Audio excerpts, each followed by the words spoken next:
Millions tuned in last night to see President Trump and Democratic nominee Joe Biden square off in Cleveland. And we've got team coverage this morning to recap it all. We start with the coverage from our own Alexa Green with some of the biggest tech takeaways, also more about the debate, including the Supreme Court vacancy. Good morning. That's right. From the moment the two candidates stepped on the stage, there was no shortage of insults and interruptions.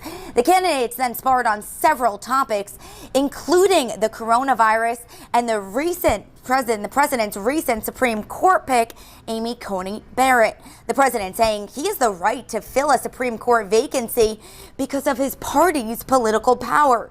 But in 2016, when President Barack Obama sought to get his own nominee confirmed, he was denied that opportunity by the Republican-controlled Senate. Democratic nominee Joe Biden said Americans have the right to have a say this time, just as they did in 2016. We won the election, and therefore we have the right to choose her. We should wait and see what the outcome of this election is, because that's the only way the American people get to express their view is by who they elect as president. Biden went on to say because of Barrett's nomination, the Affordable Care Act and abortion rights are really on the ballot. The health care law comes before the High Court for the third time in November when Barrett could be seated. Keep in mind, this is just the first debate that is planned. The next one will take place Thursday, October 15th in Miami, and the final one will take place on October 22nd. We'll send it back to you in the studio. All right. Thank you, Alexa. And as you mentioned, it didn't take long for the gloves to come off as President Trump and former Vice President Joe Biden shared the stage for the first time this election season. Within minutes, the two candidates turned to insults, mudslinging, and arguing with the moderator. Adrienne Robbins joins us live from Cleveland with more. Adrienne. Melissa, Tuesday night's debate here in Cleveland has been described many different ways, but presidential isn't one of them. In the first of three meetings between the two candidates, they fought, called each other names, and bickered over serious issues.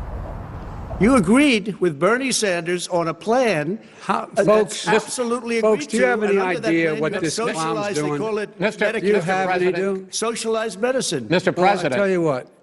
Even moderator Chris Wallace struggled to keep control.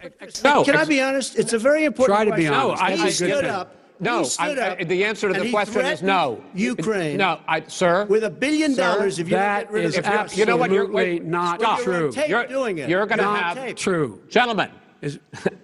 I hate to raise Chris, my voice, he's but I on see it tape. seems to be. Why should I be different than the two of you? And candidates played the blame game more often than focusing on their own platforms. The president has no plan. He hasn't laid out anything. He knew all the way back in February how serious this crisis was. He knew it was a deadly disease.